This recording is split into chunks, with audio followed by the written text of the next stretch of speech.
All right. Welcome, ladies and gentlemen, to another episode of Unhooked. I'm your host, Jeremy Lipkowitz, and I am excited to be joined today by Mary Tilson. Mary is the creator and founder of Sun and Moon Sober Living. And when I started researching Mary and looking into all of her stuff online, I just resonated so much with all of the stuff in there from the neuroscience, the yoga, meditation. So I just knew that we had to have her on the podcast. So, Mary, welcome to the podcast. Oh, thank you so much, Jeremy. I'm honored to be here. And as I've said to you, I really resonate with your work and approach to recovery. So I'm excited for this conversation. Yeah. So, why don't we just dive straight in first to what you're doing these days? And, for someone who's brand new to you, just give them a sense of what is Sun and Moon Sober Living all about? Yeah, sure. So I'm a certified recovery coach and also a yoga and meditation teacher. So the intention with Sun and Moon Sober Living is to create an inclusive community where people are welcome who are sober and sober curious to really take a holistic approach to finding freedom from addiction or just any unwanted behavior or habits. I know that there's a lot of people out there who don't necessarily connect with words like addiction, or they don't see themselves in that label, alcoholic or addict, for example. And I just want people to be able to explore, like, if there's any substance or behavior you're engaging in that you feel is causing more harm than good in your life, that you can start to explore some of the tools that will free you from that, and to be able to do that in really a supportive community. So we have a membership with online meetings, did the first retreat that we've had in the spring, which was incredible. Hopefully, we'll be doing more of that, and also have a podcast. Yeah. And so I know, for many people, sober has kind of the connotation with alcohol. And I know in your own story, it was majorly around alcohol addiction. But I'm guessing that people come to your community from all different kinds of behaviors and addictions and habits that they're trying to break free from. Could you tell a little more just about who kind of comes to your community? Yeah, absolutely. So I would say that, most of the people come in and it's alcohol related, but what we realize, to me, it's like the alcohol consumption, I should say, is sort of the symptom of the underlying, whatever is underlying that. So we really look at what it is underneath that. Like, Dr. Gabor Mate has this quote, which I love. It's asking, like, not why the addiction, but why the pain. And so, what we're addressing is, why are we turning to alcohol despite the fact that it's causing some form of harm in our lives? And so, for a lot of people, like, sometimes what comes up on our calls, it's about sugar, or it's about their relationship to work, or, a relationship with another person. There's so many different things that we can turn to. But at the end of the day, it's looking at, what's underlying that? What's the pain or discomfort that we're trying to escape?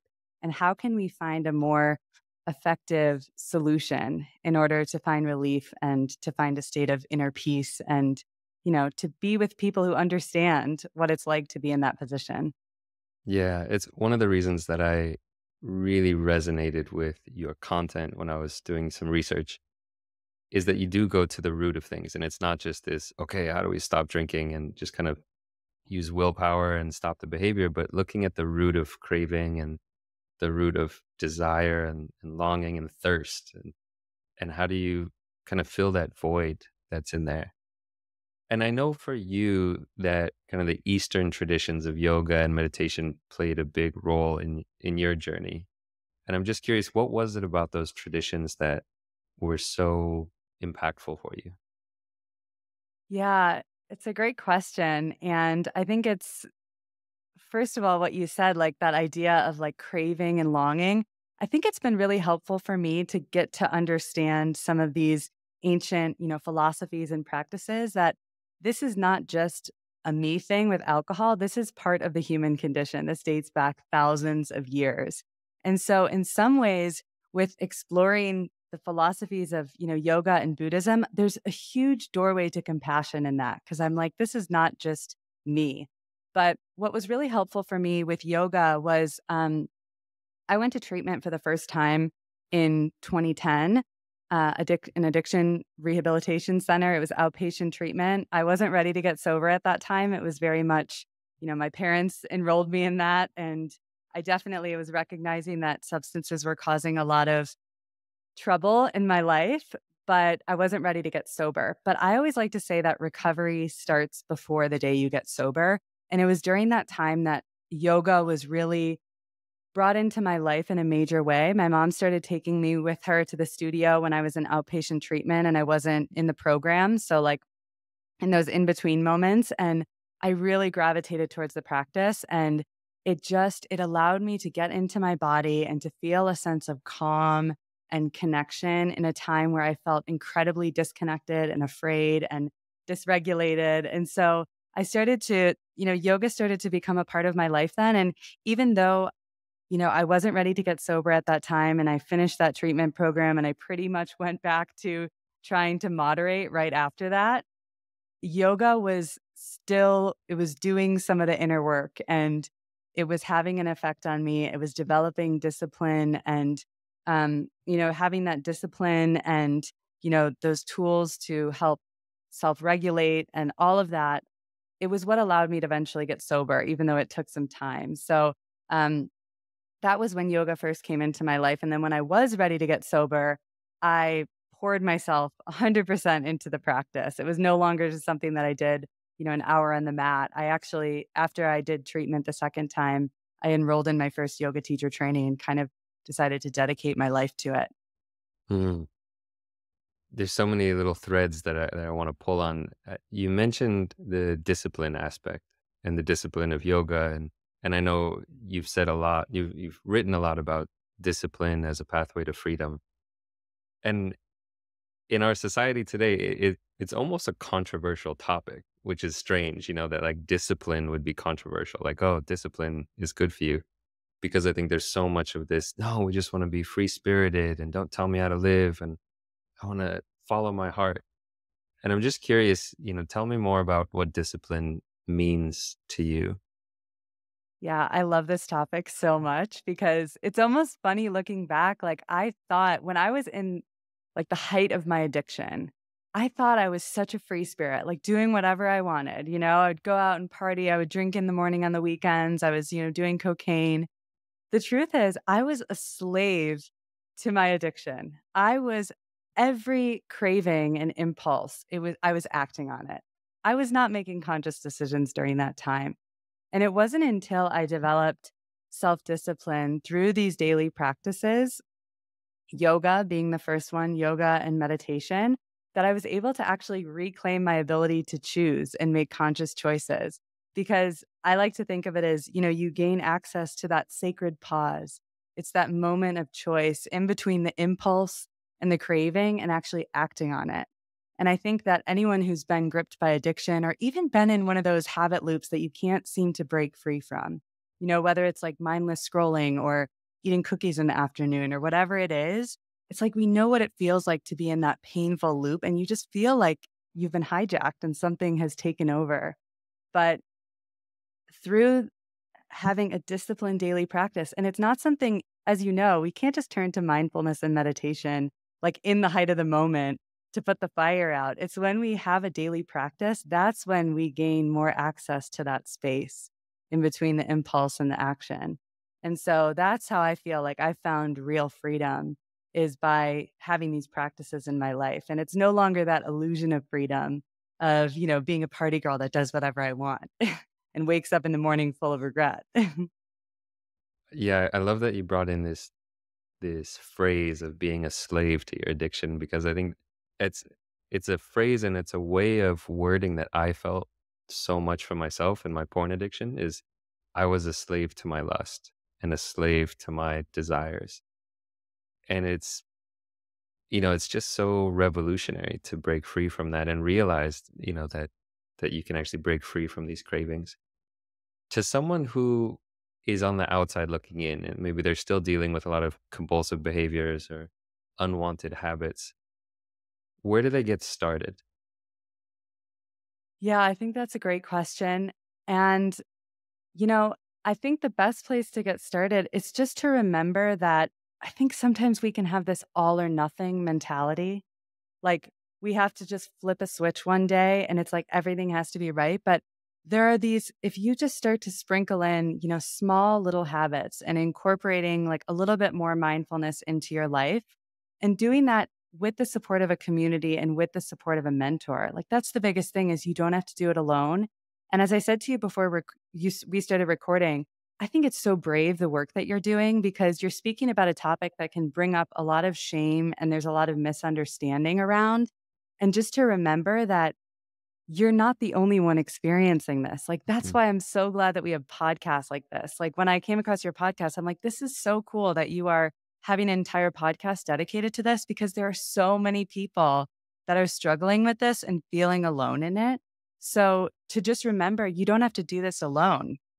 You can Mm. find the podcast or the website. I mean, a quick Google search will lead you to other people who are going through exactly what you're going through. And then, through that support, starting to bring in small daily practices. A lot of this stuff is really deep rooted, like these addictions, as we start to peel back the layers, a lot of it stems from stuff that has accumulated throughout our entire life. And, these behaviors, they change our brain chemistry, they really work on those reward pathways. It takes time. And so to just be compassionate with yourself and to allow yourself to make slow, gradual progress. And I'll just say it one more time, like you don't have to do it alone. Yeah, you mentioned actually earlier kind of what attracted you to yoga was recognizing that these behaviors have been around for millennia, thousands of years. People have been dealing with craving and addiction. And it struck me, one of the core components of self-compassion is understanding common humanity and understanding, hey, I'm not alone. And for me, that's been so helpful, particularly around porn addiction, because you feel like you're the only one. You feel like a monster. And with any addiction, there's that sense of I'm broken and everyone else has got it figured out. And I'm just curious, like, what is the role of community for you? Because I know community is a big part of it as well. How does that play a role in your recovery? Yeah, it's been really huge. And when I mentioned I went to treatment for the first time in 2010. I was a college student at that time, and I had no one in my life modeling to me what a college student sober looked like in a way that would be any way remotely desirable. And this was way before there were like Instagram accounts dedicated to sobriety or this whole genre of quit lit or podcasts. Like, I didn't have any of that. And so to me, sobriety and isolation were like went hand in hand. So that's what I thought. Cause I was in a treatment center and I was going to AA meetings at that time, but I still like, I wasn't connecting on a level of like, I see myself in this person. A lot of the people were significantly older than me, or they had, very different. I was always finding a way to like other myself from other people.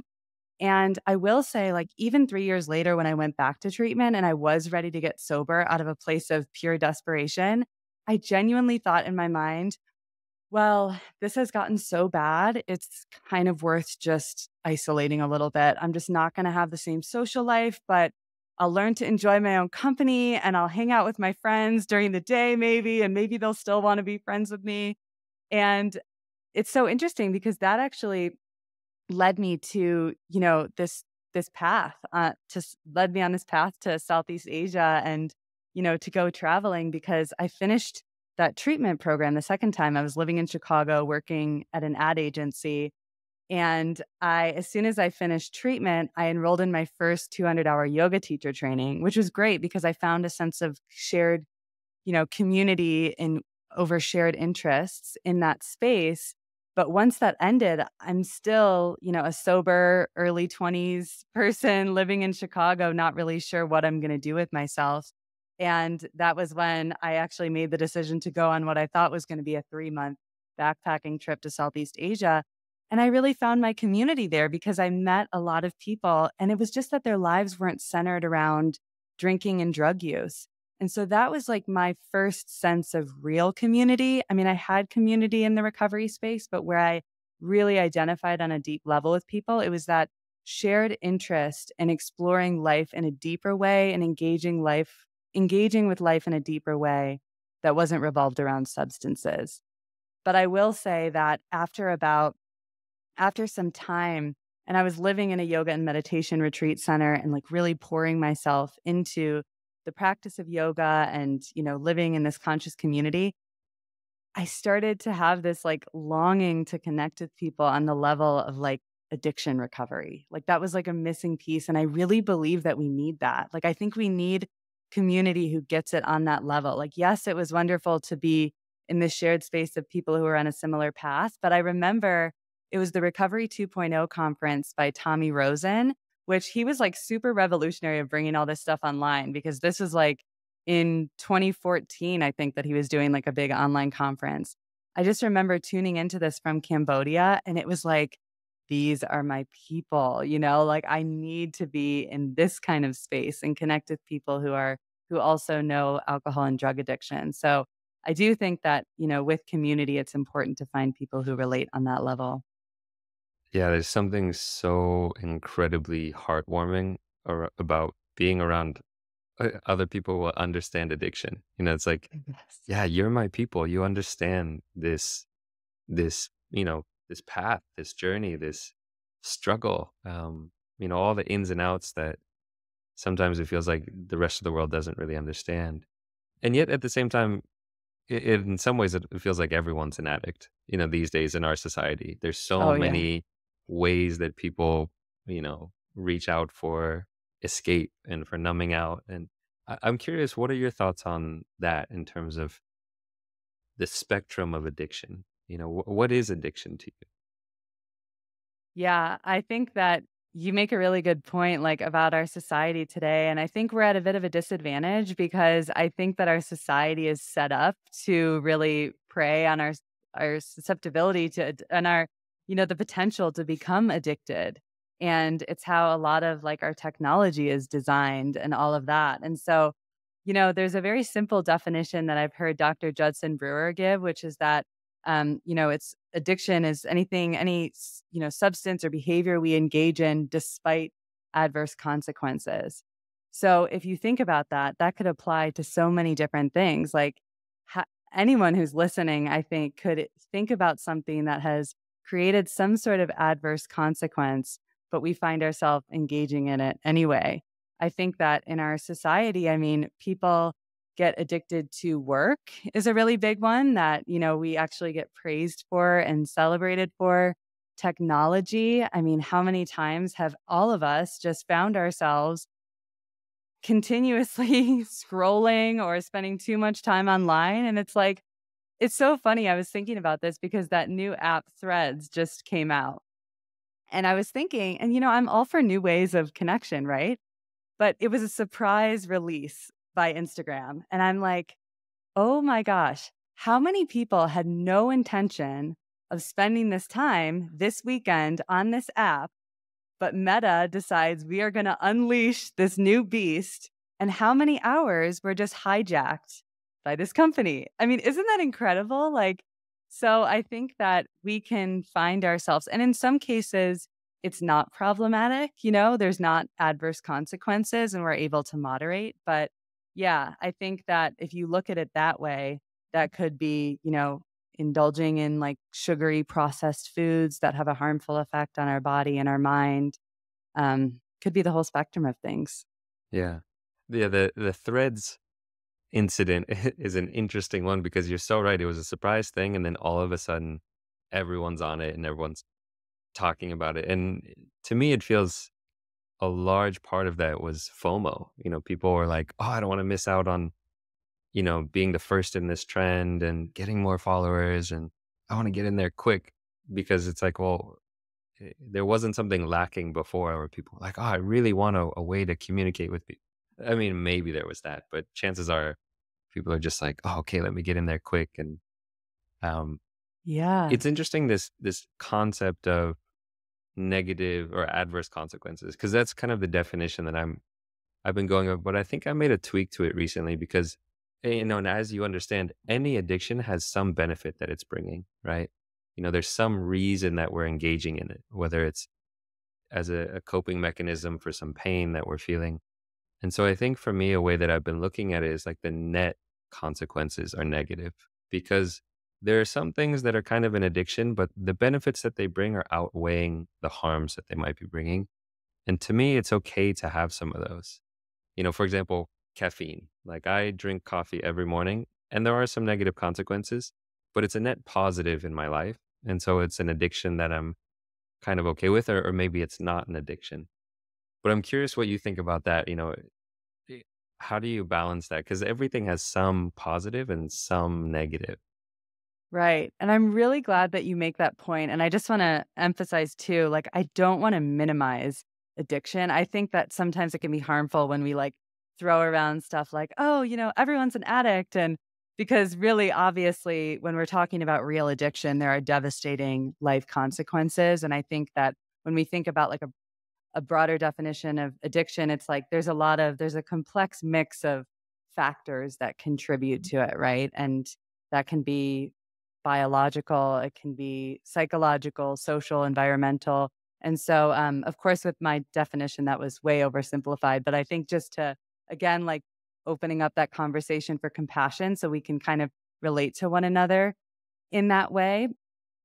But, yeah, when it comes to finding that balance, it's funny that you mentioned coffee because I know both of us have spent time, like, in retreat centers and in your case, monasteries, right? And I had I had a experience where I started to feel so much shame about my coffee drinking because I remember, like, when I did a silent meditation retreat or I was living at a retreat center at one time in Cambodia where there was no coffee allowed. And I was just like, "Oh, this is really bad, like, this is." And I started to be like, "You know what? I need to be able to have, like, a healthy balance here where this is not causing harm in my life." If I got to a point where I was drinking 10 cups of coffee a day, where when I was in active addiction, I was drinking absurd amounts of caffeine on top of using, like, cocaine and Adderall.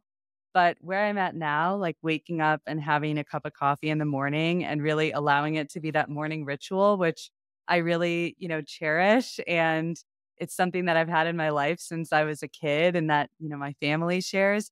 Is that causing a huge amount of harm in my life? No, absolutely not. There have been times when I was drinking coffee too late in the day and it affected my sleep. Okay. Like I noticed that and I can readjust, but it's all about having awareness around it. And I think, again, I think the biggest thing is being honest with ourselves.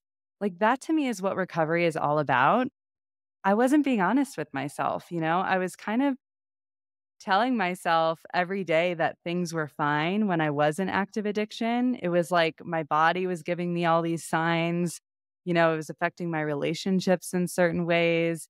And I just wasn't able to get honest with myself. But I feel like now I have the tools to recognize if I am, you know, zoning out on like a Netflix binge or, like overindulging in caffeine or, you know, recently, I was going through a period of major grief, and I realized that, like, I was consuming sugar in a way that I never had before, and it's like, I can be compassionate with myself and understand why, and then adjust, and seek Mm. support if I need that. Yeah, I love that it's really about awareness and the ability to course correct and have this fine tuning of, oh, okay, like a little too far this way, let's course correct and come back to center. And maybe you go too far the other way and you need to course correct again. There's a topic that I'm very curious to hear your take on, which is there are some behaviors or substances that we can quit completely and say, I'm just never going to touch it. And there are some where we are forced to have a relationship with it. For example, food. Um, and I'm just curious on, well, there's a couple of things I want to ask you about is even on these ones where we can quit, is there a case to be said for having a healthier, let's take alcohol, just make it very, clear for people listening. There's an argument to say it's better to be completely sober and just never touch it because it's overpowering. I can't control myself when I drink it. And there's another argument to say, I want to learn how to have a healthy relationship to it and not be so restrictive and so kind of, I can never touch it. I want to get to the place where I can have a glass of wine with my friends. On this topic, where do you fall and what are your thoughts on that? Yeah, this is such a great topic, and it's definitely it can be very polarizing in the recovery I space imagine. too. Yeah, yeah. Yeah, so my take on it is if somebody is coming, you know, approaching this with a how can I moderate?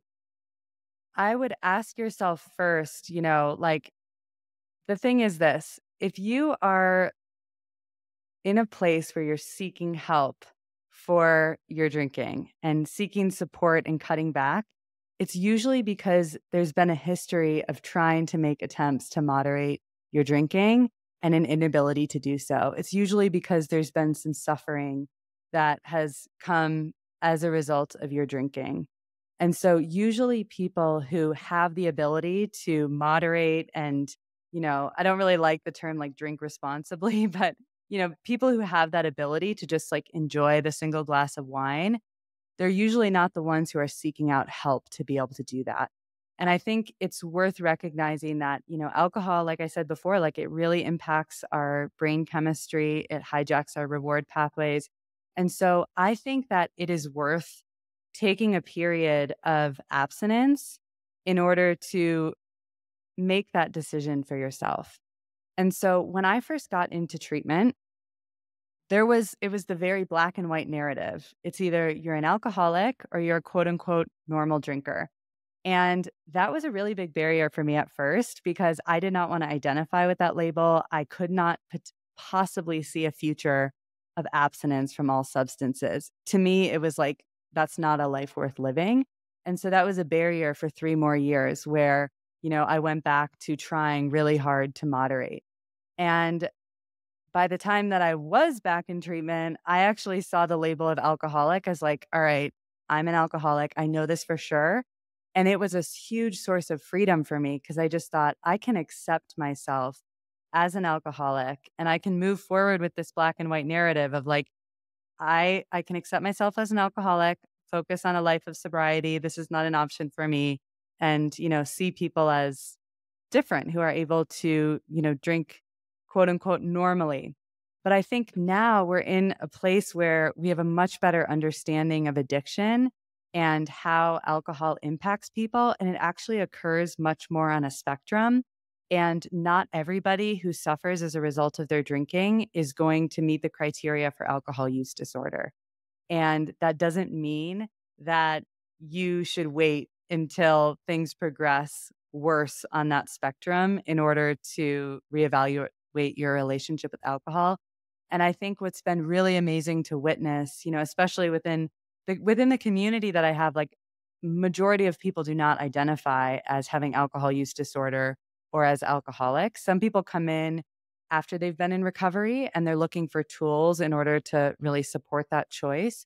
But majority of people fall in that gray area in between on the spectrum. And I think it's worth considering, what are the harmful effects of alcohol? I mean, we know now like alcohol contributes to anxiety, heightened risk of cancer, it disrupts our sleep. It has so many effects on like our body and our mind that there are so many reasons that you might just choose not to drink. So I think it's important for people to remember that, even if you don't identify as an alcoholic or meet the criteria for alcohol use disorder, if you're feeling like there's something there, there's something worth exploring, it's worth taking a period of sobriety just to see what changes happen in your life and really ask yourself, why are you wanting to have that one glass of wine? Like, what is that giving you? Because you mentioned there are these benefits of these behaviors that we engage in. But with alcohol, the beautiful thing is the benefit a lot of people are seeking is social connection. And a lot of times when you get sober, you realize, oh, wait a second, I'm connecting with people on a much deeper, richer way without alcohol. Sometimes they're looking for relief from their anxiety and then they take a break from alcohol and they realize, I hear this all the time, this was making my anxiety so much worse. Or they're using it to get to sleep at night and then they take a break and they realize that alcohol is incredibly harmful to your sleep quality. So, yeah, the beautiful thing is you don't have to make a decision for the rest of your life today. If you're someone who's in the gray area, you're in a very lucky position because it means that you have that possibility of just getting curious and taking a break and you're not, you haven't hit that point of desperation. So, Yeah, I think it's just keeping an open mind and remembering that you don't need to be, hit a rock bottom or be in the worst case scenario in order to make a positive change in your life. Yeah, I love that you're bringing in this concept that it's a spectrum and everyone is at a different place. And some people, meet this threshold where it's, okay, this is a serious thing and I really have to take this very seriously. It's better if I just never touch it. And for other people, it's getting curious about what are the ways that this is affecting my life and experimenting. I love this idea of try it out. So many, and this going back to porn as well, with both porn and alcohol, so many people don't know what it's like to be free from these substances for more than a few days. For porn, many men don't know what it's like to not have watched porn in the last 3 days, going back to when they were a child. It's the water that we swim in. And so to think of, you need to give your body a chance to experience what life is like when you're actually free from it. And it takes some period of abstaining from it to actually experience that. Because, 3 days away, a week away is not going to do it. You need to experience, what is it like a month without porn or alcohol? What is it like for a year without porn or alcohol? And it's a case by case basis. It really is that self awareness of, can I have a healthy relationship with it, or can I not? Yeah. Absolutely. Yeah. I mean, and what's been really cool is there are these trends now like dry January or dry July, sober October. It seems like every month now has been like the sober community is like, it's another time to take a break from alcohol. But that's just it. You can just experiment. If you're not somebody, who actually has a debilitating addiction and you need to completely abstain, if you have the luxury of being able to take a break and seeing what that's like and doing it in a supportive community. I mean, I think that's what's really helpful. I'd be curious to hear your perspective on that with porn addiction too. But I think with alcohol, we need people who are going to be able to support us and also kind of reflect back. I remember like, I remember really well coming to my group therapy group when I was in treatment and just showing up one day and being like, you guys, I was thinking about it and like, this isn't gonna work for me. Like, this is just who I am. I'm the girl who like organizes the parties and this is how my social life is designed. And someone just said to me, like, he was like, Mary, if you are really like that, like if that's really how you were, do you think you'd be in rehab right now? And just to kind of like reflect back our madness sometimes or just help us when the doubts come in and, when we feel like we can't do it or, like sometimes when you first give up alcohol, you're expecting your life is going to instantly get better. Like we go from this all or nothing. It's like, all right, where's all the benefits of sobriety people talk about? It's like, no, it takes time. Sometimes it's harder before it gets easier. And that's why, having people to do it with you is that the same, would you see, with what you see? Definitely. Yeah. Sometimes it's harder before it gets easier, 100%, because you're taking away a primary coping mechanism that someone's had for their whole life. And it might be their primary, the number one coping mechanism that they have to deal with emotional discomfort. And then you take that away and they don't know what to do with it. And so, of course, it's going to be challenging and you're going to go through periods of doubt and all these kinds of things. So, yeah, it definitely is challenging in the beginning. And this is, one of the things that separates people who are successful at recovery from those who aren't is that long-term perspective of, okay, this is difficult right now, but it's in service of a higher good. It's in service of a greater future.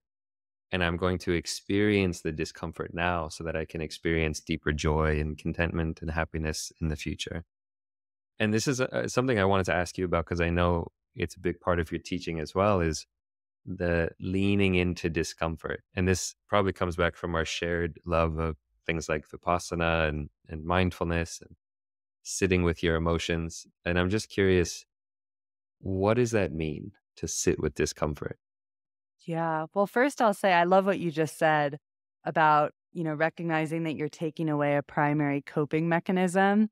And I think that's the key difference between getting sober and being in recovery is that we're not just removing something, but it's like, what are we bringing in? And recognizing that was serving a purpose rather than just shaming yourself from the behavior, recognizing, oh, that behavior actually was serving me in some way. And how can I meet that same end goal with something different? Because it usually comes back to a very human need for connection, for relief from our pain, from whatever that might be. So I love that you just said that. But yeah, this idea of leaning into discomfort. So this has been so huge for me. And I think that, oftentimes, again, like going back to the way our society is designed, everything is geared towards comfort. And I remember when I was living at this retreat center in Cambodia, like it was super simple, rustic. We had no air conditioning, there were cold showers. It was like really natural. And the teacher there would talk a lot about this idea that like we live in a society now where you get hot, you turn on the air conditioning. You're hungry, Uber Eats can be there in literally like less than an hour. You're bored, turn on the TV, pick up your phone. Everything is designed so that there is no discomfort. And I think we get tricked into believing that that's helping us in some way. But actually, I think that we are minimizing our discomfort tolerance to such a degree that it makes it difficult to even follow through on our goals. If we're used to always being comfortable, it's hard to motivate ourselves to, get up and do the workout or whatever that might be. And it's definitely hard to sit with cravings. And so, for me, I didn't realize this at the time, but I had no tolerance for discomfort. I would feel super stressed and overwhelmed after work, and I would have like a double bottle of wine, or I'd go out for drinks with my friends. In the morning, I'd be super tired and groggy. I'd be wanting to find Adderall. I would sometimes take a cab over to my friend's house on the other side of the city to get some from her. It was just like I couldn't be with anything. I was always trying to reach for the substance or reach for the thing to take me out of that discomfort. And so now I actually see incredible value in leaning into healthy levels of discomfort. Obviously, I'm not talking about inflicting pain on myself, but just things like, having the discipline to show up on the yoga mat, to, you know, if you're in a plank pose, like really challenging yourself physically. It's like feeling that moment of physical discomfort when your muscles are starting to get fatigued and you want to, drop your knees down to support you, but recognizing again that you have the power to choose in that moment to stay. I love doing things like getting outside and hiking because it challenges me physically, but I recognize that I can actually just take this one step at a time. And recently too, I've been really into cold exposure. Like I love ice baths.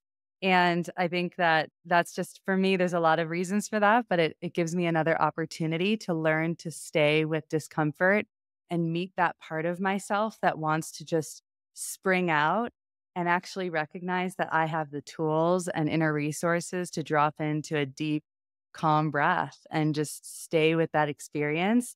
And on the other side of that, it's incredible that you get this like just like working out, you get this big dopamine release and, incredible response in your body that elevates your mood. And so, yeah, I love this idea of, and I think it's important for all of us to think of that, changing our relationship to discomfort. So when we are in those moments where we meet ourselves on the yoga mat, when we're working out, when we're in an uncomfortable social situation and we just want to crawl into our shell, to actually be like, see this as an opportunity for growth and to lean into that discomfort. How does, let's say someone's listening to this and let's say they're struggling with social anxiety, and when they go to a social gathering or party, they shell up and they feel super uncomfortable and self-conscious, and they tend to reach for alcohol or drugs to numb that experience or to kind of change the way that they feel. And it's scary for them to lean into that discomfort. What advice could you give that person? Yeah, this is huge. And it's been a huge one for me because I think a lot of people in recovery can relate to this who are on a, reevaluating their relationship with alcohol, who maybe once used it as a social lubricant or to feel more comfortable in social situations. I actually didn't realize that I'm more introverted as a person. I recharge being on my own, and I actually need more alone time than social time because when I was a drinker, which started when I was 13 years old, I could be around people all the time. I was like a party animal. I was a party girl. I identified as that, so I think first it starts with acceptance and recognizing, it could be that that social situation is not for you. Like maybe you don't really come alive in a situation where you're surrounded by alcohol and you're in a dark bar and everybody else is sort of wasted. Or, so there's that piece. I think it's like, what's the environment you're in? When I'm in those environments, even now, I'm really confident in my sobriety, but I just, it's not my best self that shows up in a bar at 2 a.m. with a bunch of drunk people. And actually, it makes me feel bad about myself and it makes me feel disconnected from other people. So I think there's that piece. It's just getting to know yourself a little better and understanding, getting familiar with that social anxiety and getting curious about it. But also, there are specific things that you can do. The first thing being, give yourself permission to leave whenever you need to leave and let that be okay. If you start by just taking small steps into that situation, I recommend having at least one person there that either knows that you're not drinking, that is familiar with your situation, is going to be kind of there as your support person that you can either navigate that party with or you can go up to and, socialize with.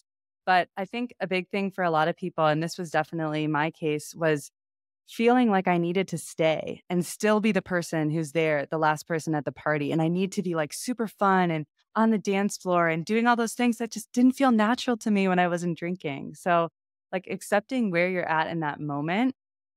And also, when it comes to drinking, a big source of social anxiety is that people don't really know how to turn down a drink. So, if that's part of your social anxiety, what are you going to say? Rehearse that before you get there. Do you need to bring non alcoholic drinks if they're not going to have that? And when it comes to letting people know that you're not drinking, the reason that you want to practice that is because a lot of us start off by saying it in a really apologetic way.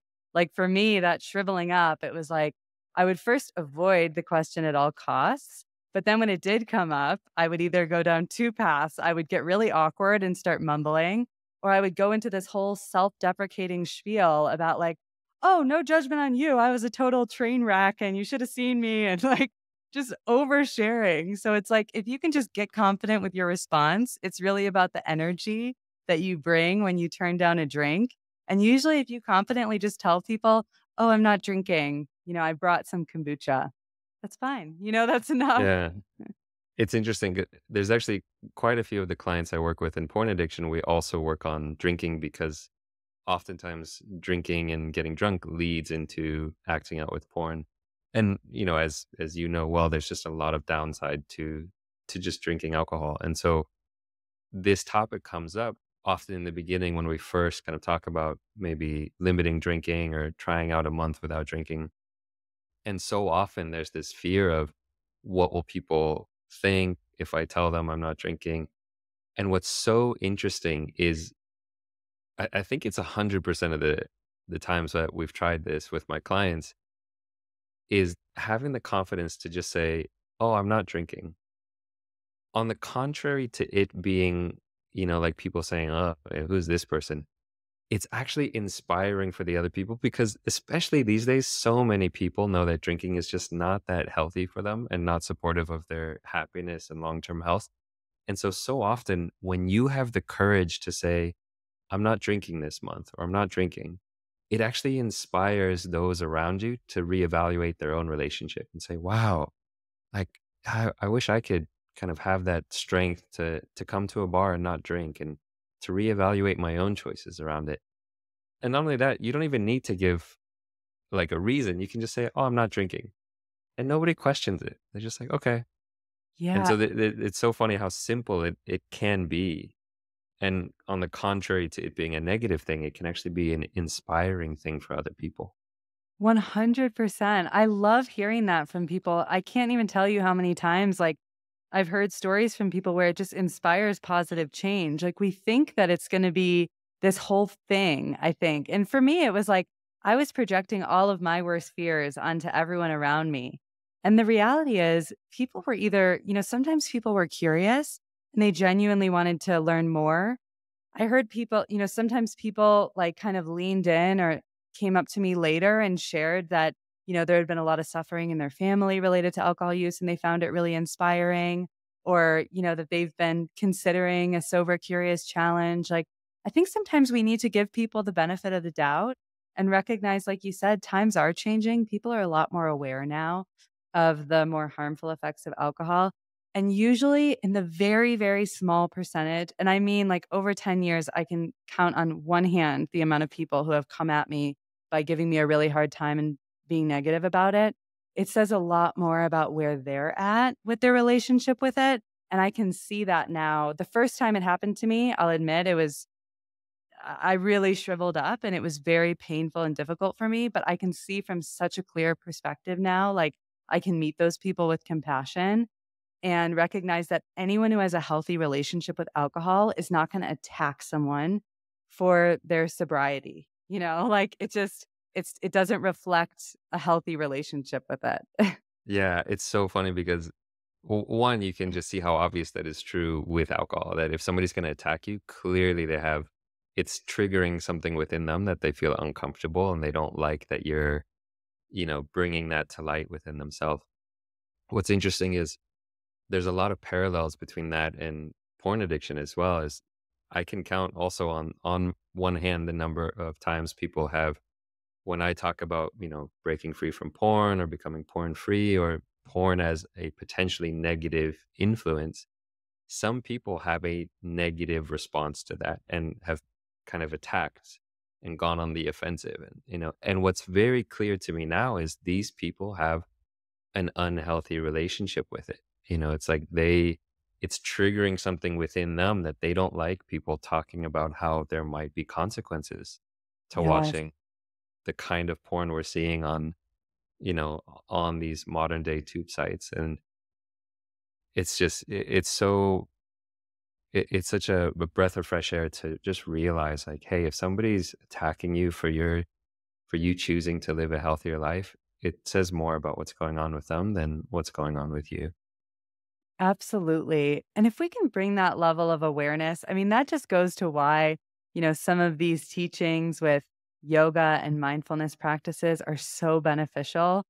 Because if in those moments we can actually stay grounded and stay in a place that is compassionate, both to ourselves and that other person.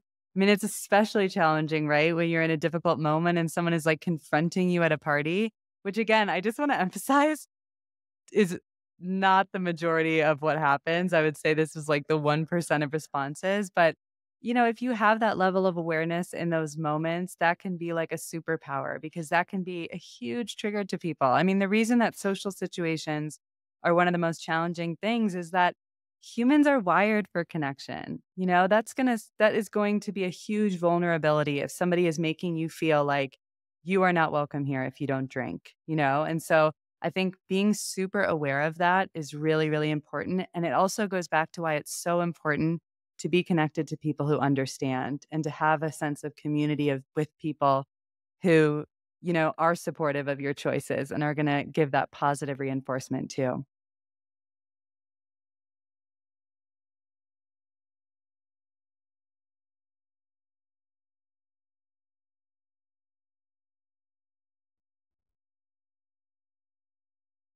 I'm not sure if you can hear me, but it seems that you have frozen.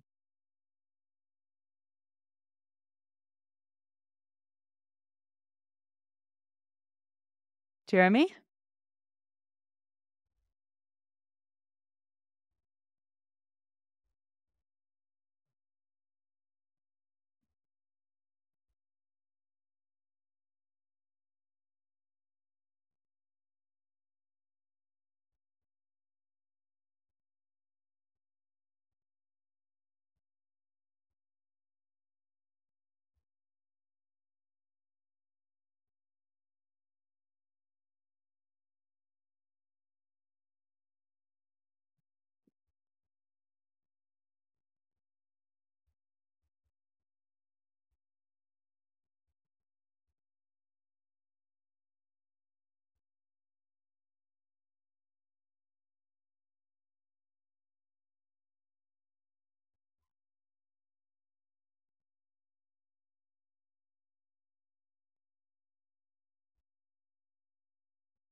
Hmm.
Hi. Sorry about that. That's all right. I hope that doesn't did that interrupt the recording or will that keep going? I think it'll keep going because I've stayed on the whole time. So I Okay. think I think it'll be okay. You might like appear as two different people, but I'll just edit it to make sure that it doesn't look weird. It should be fine. Okay. Sorry about that. I'm not sure where you lost me, but it's weird. I have service and everything or full bars. I'm not sure what happened. Yeah, I don't know. It was weird because you kind of froze first, and then at some point your screen just turned black, and Uh, then I don't know. It was very strange. okay. Riverside apparently is sometimes a little iffy. Who knows? Okay. Yeah. Um, where did I don't remember where I lost you. I think we were talking about how yeah, just the socializing. I kind of lost my train of thought. The Yeah, we were socializing. so in it. We were like, Yeah. yeah. This Um, the socializing without. yeah. Okay, so yeah, this is good because we'll start here and I'll just ask you a question and I'll edit it to make sure it's good. So one thing that I'm curious about is in terms of leaning into discomfort. It's one thing, if you're struggling with alcohol and you're in a social situation where you can actually leave or something like that. But in these circumstances where you can't run away from this, you can't, walk away. For example, boredom. One of the big triggers for porn addiction is people feeling bored or people dealing with emotional discomfort. And so porn becomes an outlet for that of, okay, I want to distract myself. I want something pleasant. I want to numb out. I don't want to deal with this emotional discomfort. What are some ways of leaning into the emotional discomfort when you can't remove yourself from the situation? Yeah, I think that's a really good question. I mean, I think about, times when I was using alcohol to cope with my social anxiety in work situations, networking events for work. And I couldn't just be like, oh, I'm not going to go. Actually, I'm going to stay home because that's where all of our relationships were being built. And there was an expectation for me to be there. And, boredom, it's like a similar thing. I mean, we're all going to experience periods of boredom. Like a lot of these things, we can't always necessarily just opt out. I think the important thing is to recognize if you're using alcohol or porn or food or anything else as a way to escape discomfort, it's, yeah, getting really familiar with like, what is the reward that that is giving you in that moment? And how can you get there without engaging with this substance or behavior that has proven to cause you harm? And if it's something where you actually do not feel like you're capable of interrupting that pattern, like the compulsion is so strong, it might be something where you actually need to have some sort of physical barrier. I'm sure with porn sites, there's a way that you can create some sort of block of not being able to access those sites. It might be that you need to temporarily take a break from your computer if that's possible. I'm just kind of applying some of the things that we do with alcohol. With alcohol, it might be that you need to add some sort of friction, like, and that might be physically removing it from your house. One of the things, the strategies I gave the example for work was that I had all these I worked in advertising, and anyone who's been in that industry knows it's a very, very strong drinking culture in the agency life. And one of the things that was actually pretty cool is I was in a position where I was doing a lot of the organizing of how we were meeting with these, the salespeople that we were working with. And we started to go, rather than going and doing these, 10-course wine and dine type of dinners, we would go and do like a spin class or a yoga class, or they would take their budget and they would be like, why don't we go shopping at Lululemon versus spending $200 on each of you for dinner that night. And so it was just being a little bit more creative and proactive in that situation in order to avoid that. Um, I don't know if that really answers your question, but I think it's just, yeah, getting familiar with like, what are you using this for? What is the solution or the outcome that you're trying to get from this? And how can you take another pathway to get there? Yeah, I guess really investigating like what's the outcome here that I'm expecting? What do I think is going to happen? If I'm logging onto porn, is this really going to give me what I'm looking for? Yeah, definitely. And I Yeah. think it's difficult to get honest with ourselves about that, especially when things are positively reinforced all the time, whether it's because you're seeing that that's how people connect on a social level, with alcohol, it's like we're reinforced our entire lives. We're seeing that's how what alcohol is what adults use to socialize. It's how we celebrate, it's how we mourn loss. With porn, it could be that, young boys grow up and all their friends are talking about it and it's a cool thing and it's super normal. And, we can tell ourselves all these different stories about it. But if we can get honest with ourselves about, you know, I don't like I don't like being a slave to this thing, I don't want to give hours of every day, engaging in this behavior. I don't like who I become when I'm super drunk in front of a bunch of people. I don't like how I feel the next day. Like when we can get really honest about how our behaviors are affecting us, and again, not shaming ourselves, but recognizing that those behaviors are making sense and serving us in some way, we can just start to create new pathways to getting whatever the desired outcome is.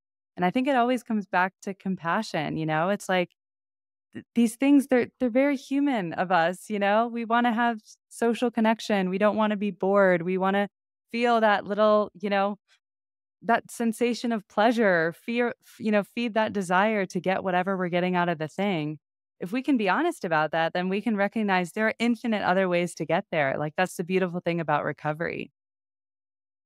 I, that was one of the things that was so revolutionary for me about Buddhist philosophy was most of my life was so focused on filling every moment with a moment of pleasure, pleasant sensation, something that felt good. And Buddhist philosophy kind of turned that on its head and said, it doesn't make sense to try to have every single moment be a moment of pleasure because there are these eight worldly winds, and sometimes you have pleasure, and sometimes you have pain, and sometimes you have gain, and sometimes you have loss. And this is just the way of the world. And a much better strategy for deep contentment is to learn how to be at peace with the ups and the downs. Absolutely. I couldn't agree more. And it's interesting. A big theme that comes up, I find, with the sober community is like a lot of people who show up first, kind of investigating their relationship with alcohol, realize that they have a really hard time giving themselves permission to rest. Like, because that's a lot of what I teach are these practices that help you kind of slow down and, take time, whether that's for meditation or a restorative yoga practice or walking outside in nature. And that's an incredible battle because so much of our self worth is wrapped up in like productivity and filling every moment of time and boredom. And, we associate these like moments of stillness with laziness and lack of productivity. And we've been conditioned, in order to see it that way. I think a huge part of that is a product of our culture. And so there's a lot of deeper work there a lot of times. It's not just, oh, here's what you need to do in order to support your sobriety. It's more like, all right, let's take it back a step. Are you comfortable with incorporating moments of rest in your day? Does it make you question your self-worth if you say no, that you cannot finish that work project because it just isn't possible without working a 14-hour day, and you actually need to do some other things that support your well-being? There's a lot of reorganization that people need to have in their life and also their mindset around things, and that's a huge part of the work too. I mean, do you see that? Yeah, yeah, yeah. And I think the word that's coming to me is acceptance. Like Yes. compassion is part of it, but also accepting that we can't be perfect at everything. We can't get everything done. We have to kind of accept we have limited resources and we need to recuperate, and we have to accept that somebody might not like us, and to not run away from that and constantly try to fix everything, but just to say, okay, somebody doesn't like me. I can live with that. Yes, exactly. It's such a huge there's so much work around self-worth involved in recognizing that you're enough. And I think a lot of times, when we're talking about substance use in a social setting, for me, it was like, drinking and doing cocaine. I felt like I was like this more desirable version of myself. I could be confident. I could, stay out later. I could, show up and be at every single thing. It was like I wasn't just enough as I was. It wouldn't be enough if I had to, not go out one night or, not be the one dancing on top of the bar or whatever the thing is. I never felt like I was enough. And that's really so much of it stemmed from that was just this insecurity. And so again, it goes back to the thing like you remove the substance and at first it can be hard, I tell people really honestly, when I first got sober, I felt like I was walking through the world like an open wound. Like I had started, like I said, using substances really young. So it was really hard for me I was just getting to know myself in a whole different way without them. And so I think we need to give ourselves the time and and really focus on practices that allow us to feel enough as we are without needing to morph into some different version of ourselves. What are the practices that support your recovery? So I have a lot of different practices. I would say the biggest staple for me throughout this whole journey has been my yoga and meditation practice. I really love yoga because it touches on so many different layers. It's the physical, mental, emotional, energetic, spiritual. It has a whole philosophy behind it. And so that's really been like an anchor for me. I think for one, my yoga practice every day is a way to help, regulate my emotions, come back to a calm place. Of course, we also have tools. I mean, the nice thing about yoga is that it gives you the tools to both calm yourself down if that's what you need, but also, we have breathing practices and physical practices that actually help, give us that boost that I once was reaching for other things for. So it's an incredible tool for finding balance, but also I see that as my daily check-in.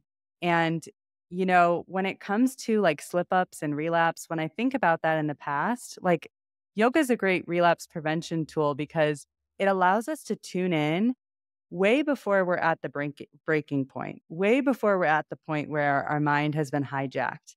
Now I'm getting feedback from my body. When I wake up and I feel that buzz of anxiety, like a subtle buzz under my skin, I am not going to just suppress that and wait till I'm feeling explosive at the end of the day, and I'm at that breaking point. That is a big indicator for me that I might need to make some adjustments to my day or I might need to do some different self care practices. So I think that for me, yoga and meditation, it's like this time on my mat to really check in with myself and come back to a place of balance. And then I've just continued to build on that. So for me, getting out in nature is every day is really, really important to me. And I love hiking, moving my body outside. As I mentioned, I've been really into cold exposure lately. I love breath work practices too. And community is everything. I'm someone who at some point along the way, when I was a little kid, I never wanted anyone to see me cry. I always wanted to figure it out by myself. I had this super tough exterior shell, and I know that isolation is a really, really dangerous space for me to be in. So, finding ways to connect with people, whether that is my recovery community, whether that is my yoga community. And, it's been really important to me lately. Like, I've noticed that pattern come up again. As I mentioned, like through the process of grief, it's so interesting. Like, I just saw all of that come back. I just wanted to hide and do it by myself and figure it out and then come out when I was ready. And it took so much in me. Like, it's amazing. You think you've got it all worked out through recovery. You go through one thing, it's the substances. And then something else comes up, and all those patterns just immediately resurfaced. And fortunately, I have the tools now to recognize it, but the temptation was still there. It's like I want to isolate and retreat. And so for me, it's like working with coaches, therapists, being part of a community, not isolating myself is probably the most important thing. Mhm. Yeah, community. There's this parable from Buddhist philosophy. I remember that Ananda was like the Buddha's right-hand man, and he had this insight one day, and he ran to the Buddha and he said, "Oh, I've just had this huge realization." He said, "Community, it must be a whole half of the spiritual life." And the Buddha said, "Not so, Ananda, not so. Community is all of the spiritual life." And I love just this concept that it really is a community or connection with others is what it's all about, because isolation is just so painful. I mean, loneliness and isolation are some of the most painful experiences when we feel disconnected, because we're such a tribal and social species. We need these connections. And when you're in isolation in your addiction and you feel like you're the only one, it's such a painful thing. And there's so many benefits to community, being able to be vulnerable, having accountability.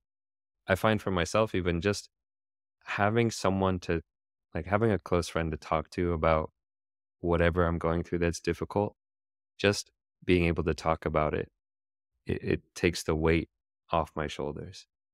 Absolutely, 100%. Yeah, it's like shame just like that isolation is just fuel for shame. It just grows and grows.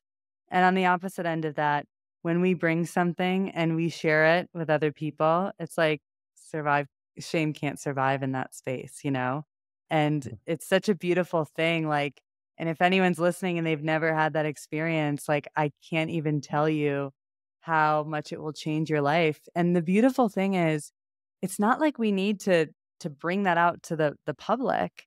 We can so easily through the online space, there are so many tiny pockets of people who have these very, you know, specific combinations of things that we're going through that we think there's no way anyone else in the world could be feeling this, but they are. And the more that you can like reach out and just start by sharing with one person, like you said, whether it's a friend or, someone you meet who you really connect with, it's just yeah, the weight that gets lifted from that is just so incredible. Yeah. This is a topic that has literally come up on every single interview that I've done, like community and vulnerability and the amazing benefits of sharing your story and how shame can't survive when you share your story. And I have a feeling that I have a bet that I think it's going to come up on every single episode I Yeah. do, because it's so universal, you know, being able to share your story and how much shame really can't survive Yeah, I when you think it's share like a your Brené story. Brown quote or something. Somebody like this came up just yesterday on a meeting that we were talking about this idea of shame. And yeah, it's such a beautiful thing, and you realize what a gift it is to be in those spaces where we can explore our shared humanity. I mean, that was really the thing that struck me so much. As I mentioned, I started my recovery journey in the rooms of AA, and it was way more anonymous. Like, sobriety was way more anonymous at that time. It was a lot of people were recovering really, really quietly, and this wasn't even that long ago. I mean, it's 10 years ago. But it wasn't like now there's this huge movement towards it. But I just remember, like, what was really cool is you'd go into the rooms and you have people from literally all walks of life.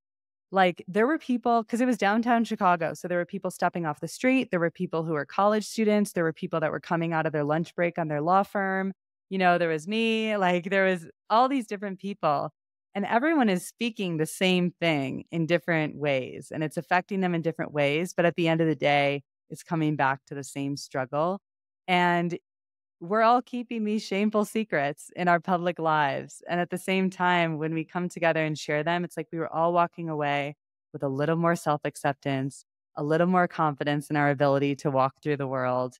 And yeah, it's not like it just dissipates immediately, but it's like we slowly chip away at it in those spaces. Yeah, and every time you do it, every time you share a vulnerable experience, it gets easier. Like you feel less and less shame around it. I wanted to ask you about shame because, as you were talking about admitting to yourself and kind of getting clear about your own patterns, and sometimes you have these moments of clarity where you say, "Wow, I'm really not proud of the way I've behaved in the past." And seeing yourself clearly can produce a lot of feeling. It can make you feel ashamed of things you've done. And I'm just curious for you how you balance what we might call healthy shame, of regretting a past action versus toxic shame. Yeah, that's a really great question. I think I like to look at it like differentiating between like feelings of guilt and feelings of shame. Like I recognize that there was really important moments of like I when I at the height of my addiction, I really hurt people. Like I did things that I needed to be accountable for. And the reality was they were close friends, it was family, and I hurt them. And for me to say, like, what I did was bad is how I think of, like, feeling that guilt that actually can be a really important kind of catalyst for change versus saying, "I am bad," and saying, like, "I'm a terrible person. I am, like, messed up. I'm hopeless. I'm all these things." Like, that to me is how I think of that, like, toxic shame because there's not really much you can do from there. Like, if I'm a bad person, if I'm an immoral, defective person, it's very easy to be like, "Well, I might as well keep going on this reckless path because I'm hopeless." But if I have enough self-awareness to wake up in the morning and actually feel the intensity of emotion that I was feeling and be like, "Oh, like, that is not who I am. I'm not the kind of friend that behaves that way and treats the people that they love that way." That to me can be really helpful insight. Like, that gave me really important information, and to me, like, those were the moments where I decided to make a change because I know that I'm actually not that's not who I am? So that's kind of how I like to differentiate. What do you say to someone who doesn't have that confidence in themselves? For example, if somebody feels like they really are that bad person and they aren't able to say, "Well, that's not who I really am. I really am a good person." That they really feel at their core like they are broken. They really feel at their core like they are unworthy of love. What what can someone in those shoes do? Well, you wouldn't be listening to this podcast. You would not be seeking out resources. You would not be asking the question if there wasn't a part of you that actually had some desire for change and who did care and who was connected, to this reality that you actually are worthy of making change. People who actually are so cut off from that, they're never going to be listening to a podcast like this. They're not going to be reading the books. They're not going to be in the rooms. They're not going to be reaching out to a coach. And I think that it's understandable when you have this history. Like, I don't try to sugarcoat it for people. Like, you know, it's reality. When you've accumulated all of this evidence through your addiction, and you can sit there and say, "Yeah, but I did this. I hurt this person. This is how I was as a parent. I ended up in jail. I lost this job.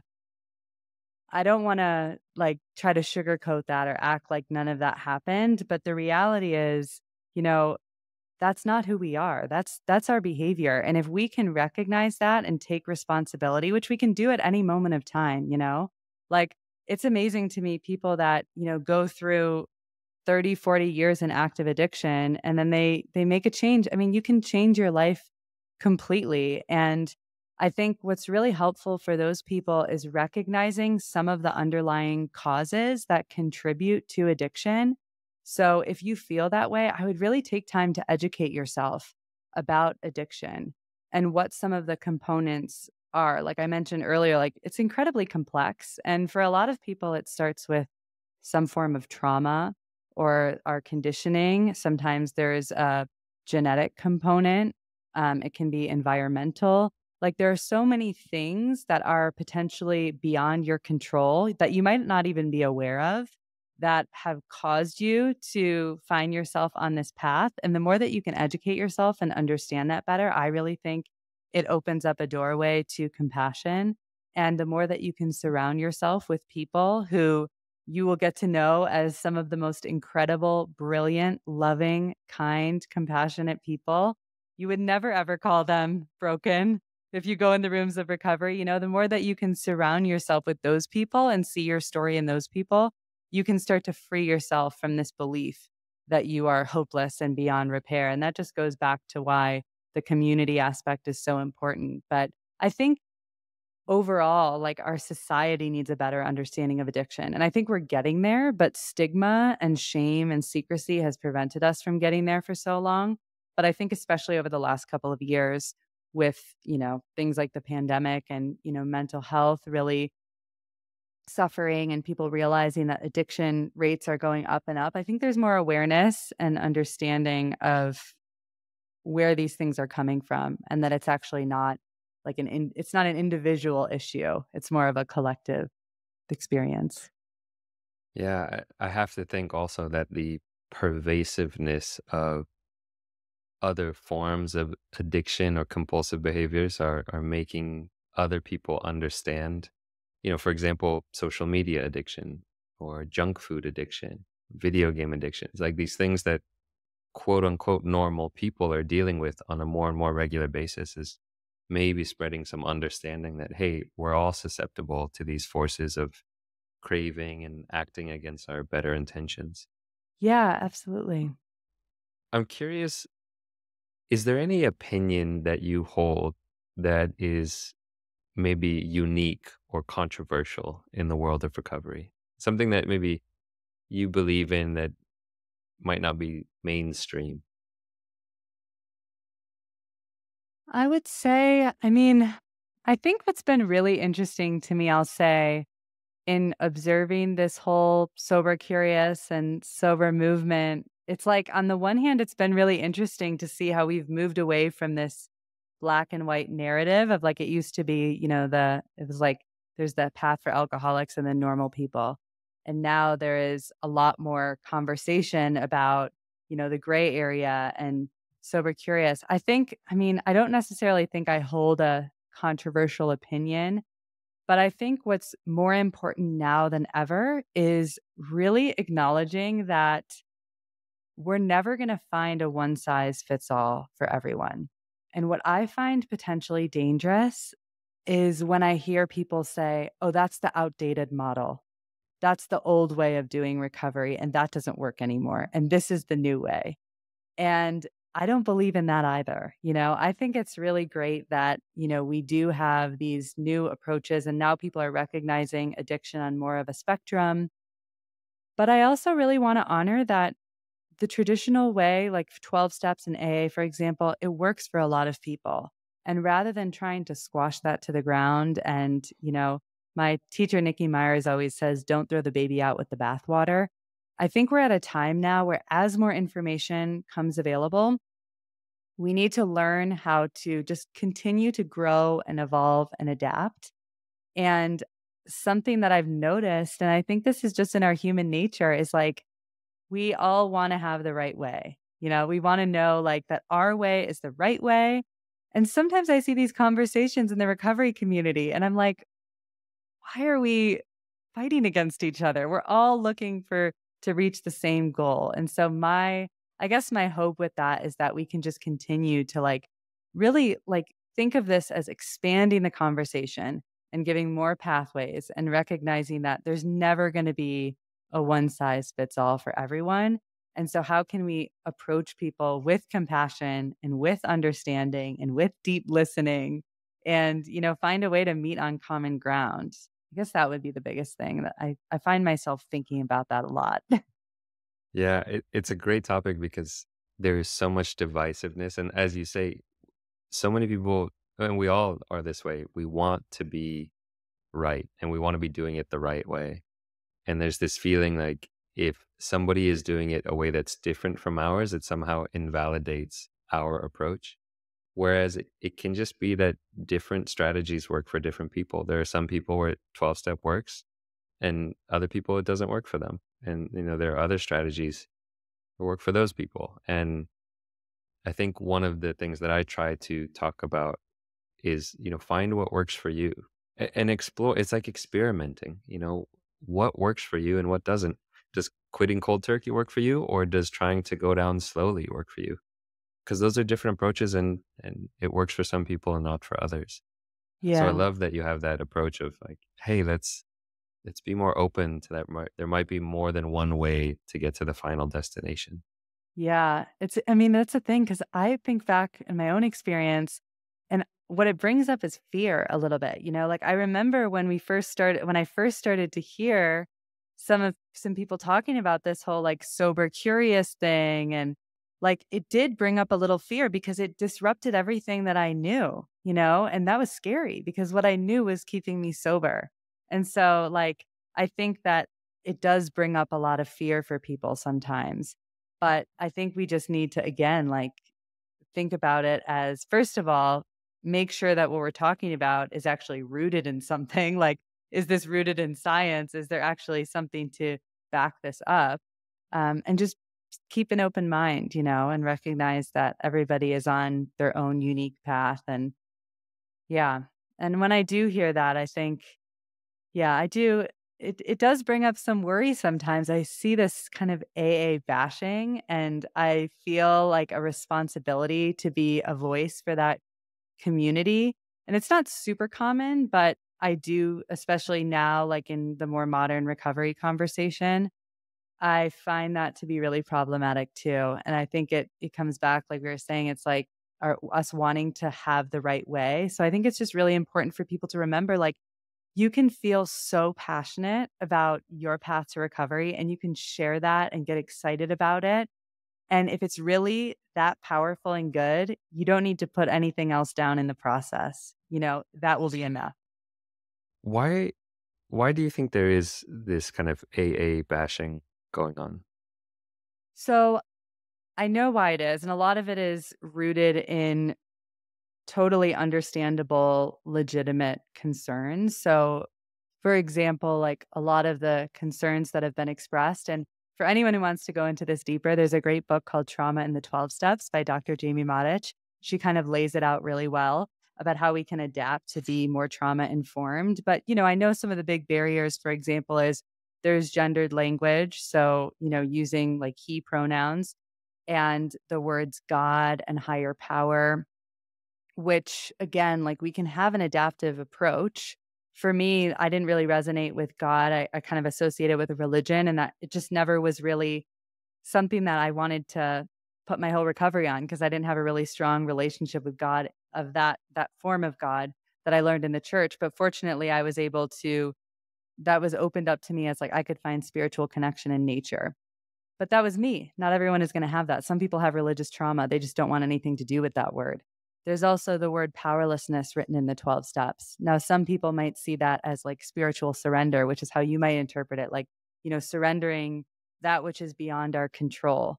For other people who might have experienced, oppression or, various things, the word powerless is not helpful, and we have to be respectful of that too. And so, yeah, with that, I think that sometimes people see those things and it's a blanket statement that is wrong when really it could be this isn't the approach for everyone. And again, recognizing that because there are, some areas that need to be adapted. I think too, it's an opportunity to grow and evolve that program. A lot of the text was written decades ago. It comes from a very different time, and there was less education available then. But there's a lot of unbelievable principles. Like the 12 steps is a brilliant path, and it mirrors a lot of, the ancient teachings of yoga. Like there's an incredible alignment between the philosophy of yoga and the 12 steps. And so, yeah, I think that there is valid reasons why people might decide that that's not the path for them. And I'm not someone who's going to convince people. I like to be someone like I don't consider myself part of the AA fellowship now. I still really find so much value in the 12 steps and will forever be grateful. I'm someone who likes to open that doorway to people. Like I've had people who have come to me with who are very against it and would never step foot in a room and then became more open to it through conversation. But I don't think we need to convince anyone of anything. I think we need to the best thing that we can do is lay out the different pathways and see what resonates and what's going to be most helpful for people. Yeah.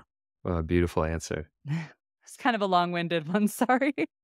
No, it's such a complex topic, and I think you did it a lot of justice because it's a sticky subject, right? It brings up a lot of triggers for people because there are a lot of people on both sides of the argument that feel very strongly. There's a lot of people in AA that feel very strongly about the approach, and a lot of people who it doesn't resonate with them who feel very strongly about some of the concerns you mentioned and some other concerns. Um, and I just love your approach to it, which is, hey, this is helpful for some people. It's not the approach for everyone, and it's also okay to be in it for a while. And if you outgrow it and want to move on, that's okay as well. And it's really just find what works for you when it works for you, and when something doesn't, you know, you don't have to stick in it longer than you need to, but you also don't have to bash it and throw it out and have a crusade against it. You can just have a more balanced approach. Exactly. And that's shown up in other things too. It's funny, I find that same thing kind of showed up for me in the space of yoga, where I noticed that there was a similar conversation happening. I actually noticed this first in yoga and then in the recovery space, but it was like everybody's got the right way to practice. And you know what I mean? Some people have a more open approach to it, but there's a lot of there's different lineages, there's different approaches to the practice, there's different quote unquote right ways. And I think we'll see this in all different areas of our life. So if we can just take that open-minded approach for everything, it's a huge service to ourselves and of course other people too. And this is also what's great about, if for me in particular, what I love about science. My background is in the sciences and genetics, and I stayed away from everything spiritual for so long because I thought, oh, this is all just kind of fluffy nonsense. But we can actually study the effectiveness of things. We can do randomized controlled studies and say, does this approach work? Does mindfulness make you happier? Does it make you more anxious? So we can actually ask these questions and get results back. And of course, there's also your own lived experience. If a study says something doesn't work, but you genuinely feel it makes you happier, then that's true as well. Um, I'm curious. This is kind of a related question, but is there anything that you've changed your mind on about recovery since you started? Yes, oh yeah, I definitely. So like I said, when I started treatment, I was very much in that kind of traditional recovery model. And I would say, you know, first of all, that black and white thinking, I no longer think that, for example, you need to be an alcoholic to stop drinking or that you need to hit a rock bottom. You know, I recently had a conversation with a woman, Carrie Wilkins, who specializes in supporting loved ones with addiction. And one of the biggest things that I think is so important for everyone to understand really is like, we used to have, like, there's a lot of these kind of generalized statements about how to approach certain things. Again, it goes back to that whole concept of there's no one size fits all. And when it comes to how to address loved ones, so if you have like a sibling or a spouse or a child who's struggling with addiction, there are some really outdated ways of thinking that can be incredibly harmful. For example, you need to let them hit their rock bottom, otherwise you're enabling, things like that. I used to buy into that. I used to think, because that's what the common narrative was. I don't know if you've heard that before, but there was this fear of like, you need to like let them, let this run its course. And there was this fear that if you were providing them some sort of support, you were enabling the addiction because you were allowing them to keep going with that versus hitting their bottom so they could wake up. And I mean, it's not like I was like very passionate about that or found myself like defending that viewpoint, but it was only, more recently in really studying some of this stuff, I would say in the last like 5 or 6 years, that I realized how incredibly harmful that is and have been trying to like engage people in these conversations because I think it's really important to address because addiction does not just affect the one person. It affects entire families and communities, and it is like devastating for so many people. And I think that it's really important for people not to think that because there are actually things that we can do, and we need to be educated on that because every single one of us are going to be touched by addiction, whether it's our coworker, whether it's a child, spouse, family member, and so I think that's something that recently, like I really realized that we have had wrong for a long time and really needs a lot of conversation about. It's fascinating because it's almost serving us a slice of humble pie because, you know, like you said, it's just the narrative that you lived under that, oh, yeah, and this is what I've heard in the addiction space, and you need to let people hit rock bottom and let it run its course. And there's so many examples of things that we learn through the narrative, through the traditions that we don't question just because we've heard it so many times, we just assume it to be true. And it's almost begs the question of what are the things that we are believing is true now that in 5 years' time we might realize is, oh, maybe that was actually harmful. And I'm curious, is there anything that you're starting to question? Maybe you haven't, gone from one side all the way to the other, but you're just like, oh, this is an interesting narrative that might be more flexible than I thought. Yeah.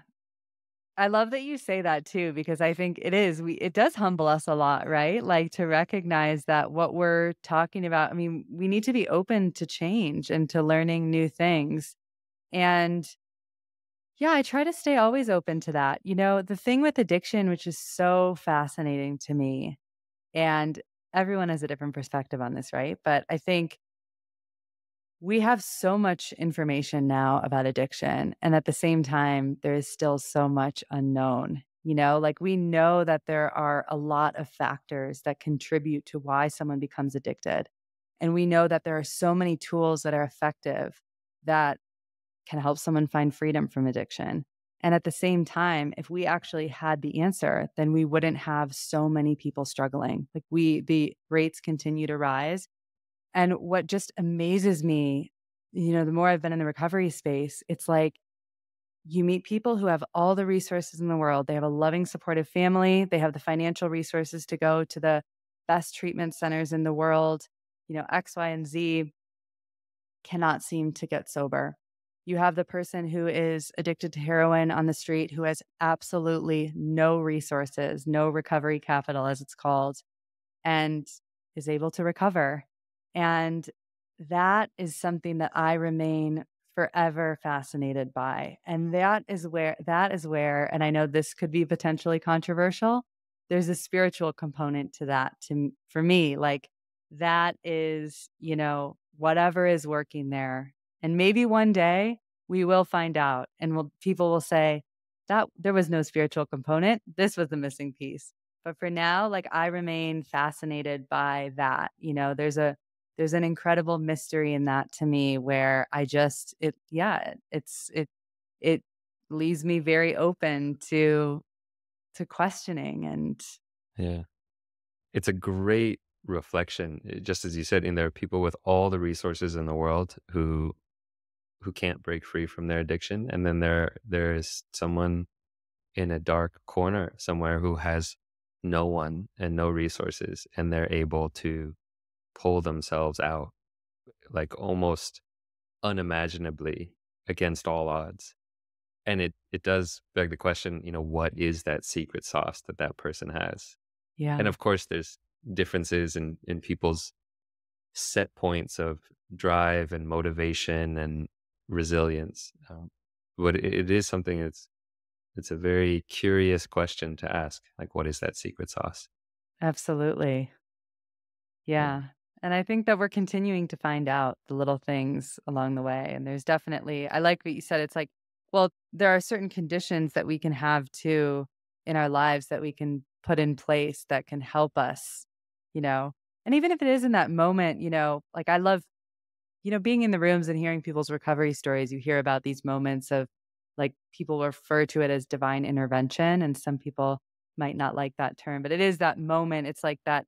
It's hard not to see that when you've been gripped by addiction as like this spiritual moment where something shifts. And I remember that moment for me, and it's like it's hard not to feel like there's something else at play because you pray for that moment for so long and you pray for that moment for the people that you love. And it's like, what is it that makes something finally shift? And I think that there is things that we need to, of course, be mindful of. Like it's like having discipline, having little things that are chipping away, that are kind of doing the work behind the scenes. There's a lot of that too. And but what those things are, what the specific recipe is, I'll be very excited for the day that we find that out and neither of us have jobs. Yeah. It's yeah, I mean, that'll put us out of work, fortunately, but probably it would be in a society that is much healthier. It's interesting because I was just on a call with a client just before this, and we were talking about that moment.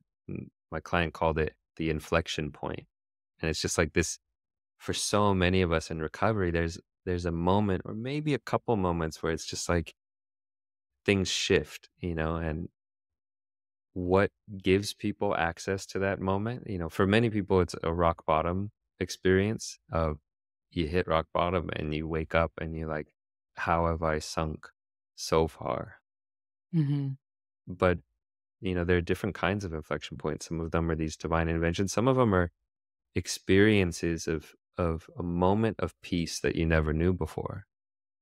Like, oh, this is what I've been searching for.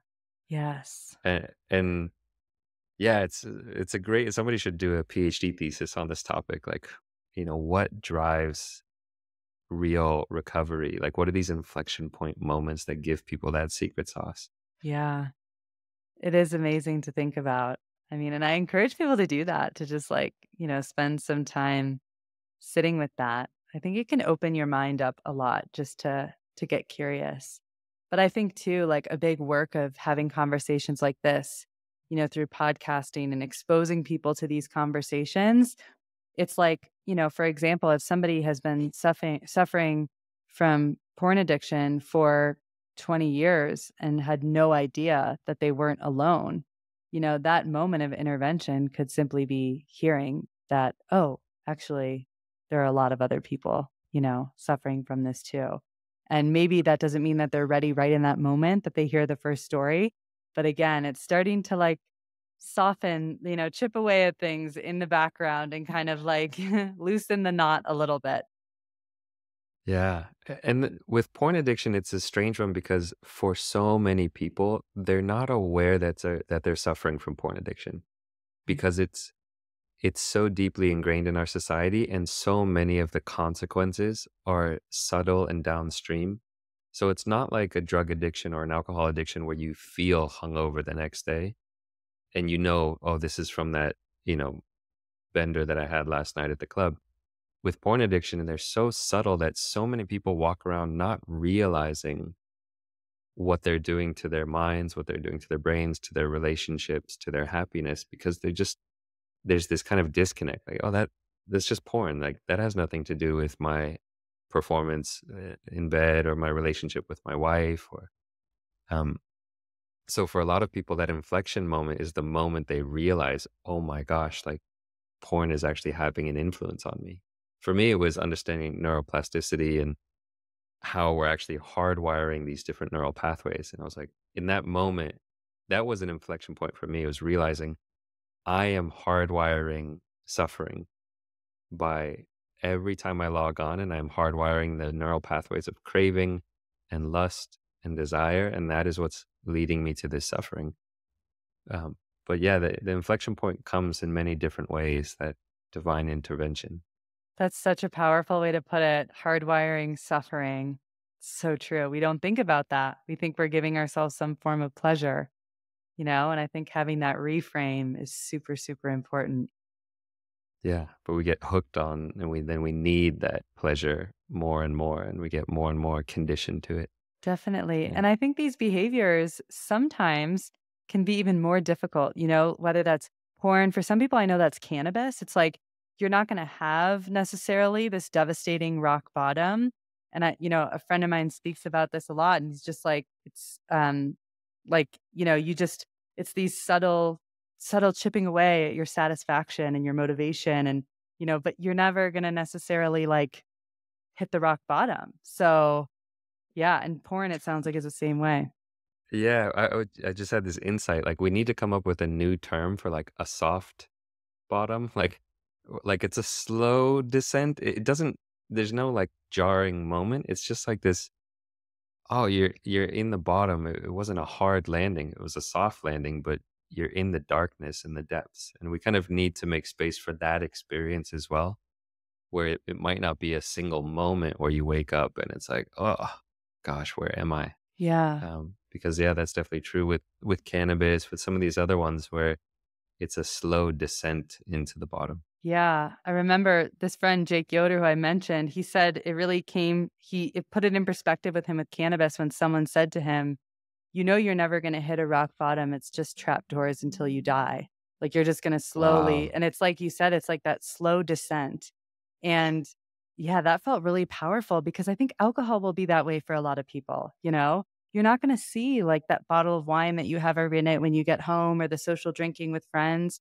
If you're just waiting for a rock bottom, that is just going to slowly chip away at your quality of life, maybe forever. Maybe you'll never hit it. But people say there's a way you can take an early exit. You can get off this train now, you don't have to wait. And I think, yeah, that's another way that the narrative is changing. And I think that if we just look at it as, is this causing more harm than good in my life?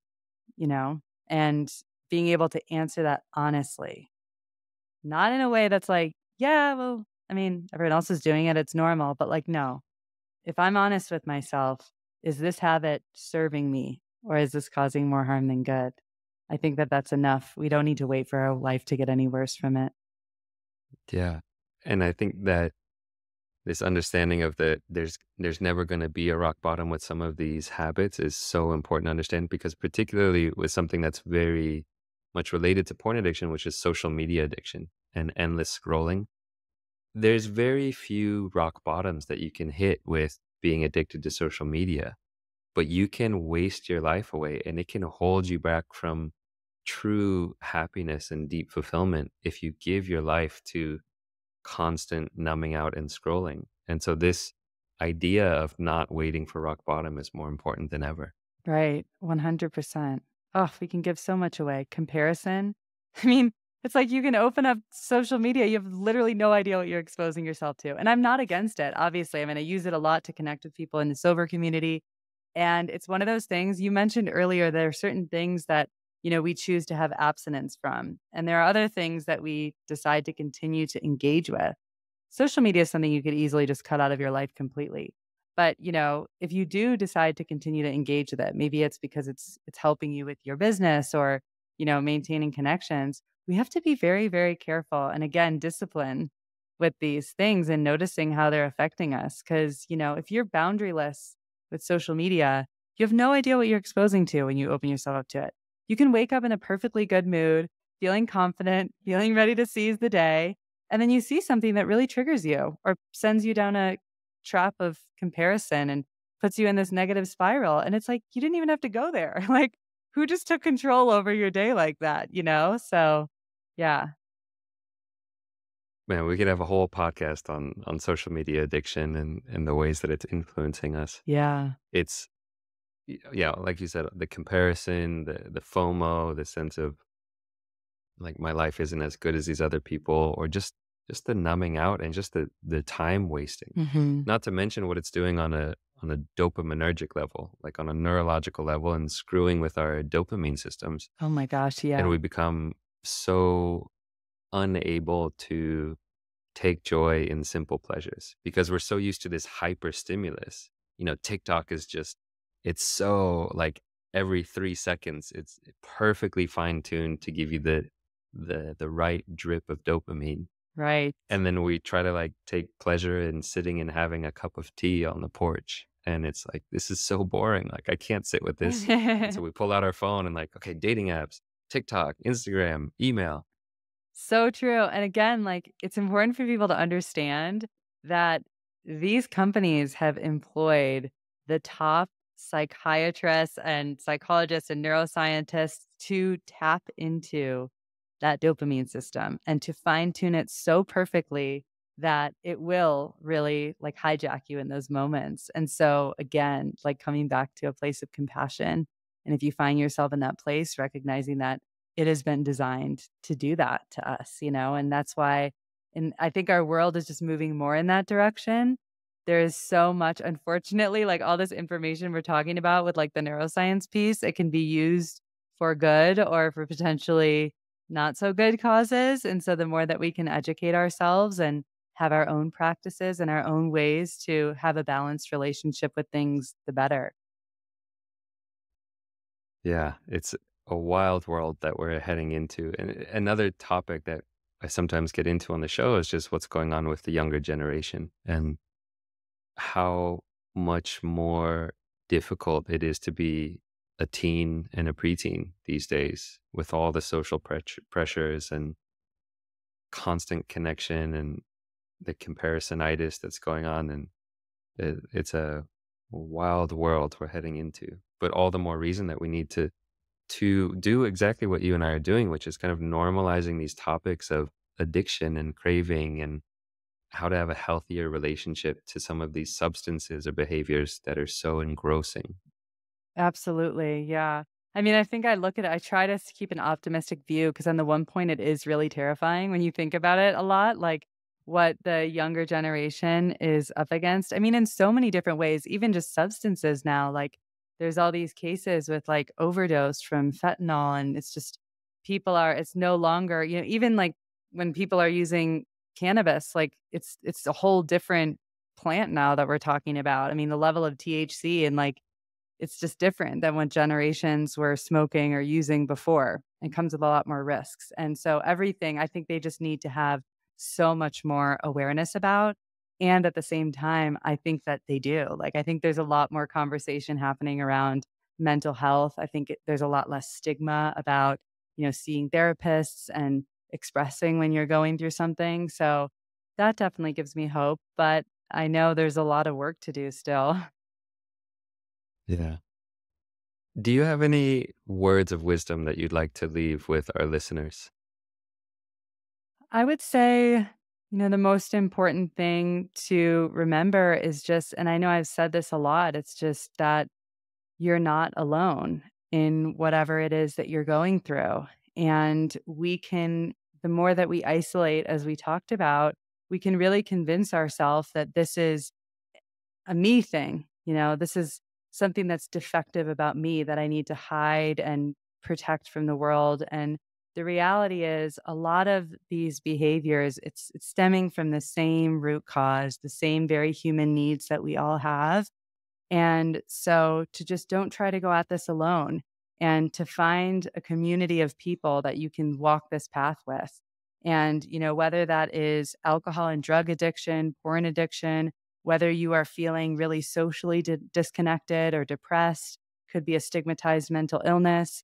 I've seen it play out in so many different scenarios, both with myself and people that I love, where we allow shame to really get the best of us in these moments. And you do not need to wait to be in a place of desperation where you feel like you need to be, forced into a treatment program or whatever it is.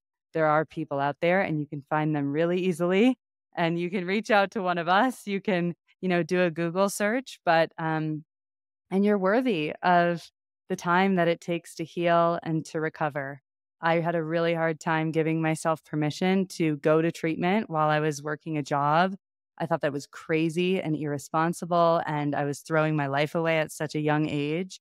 But if you're going through something, you are worthy, and there's always enough time. You know, it takes time to recover, takes time to build these addictions, to carve out those neural pathways of suffering that you describe.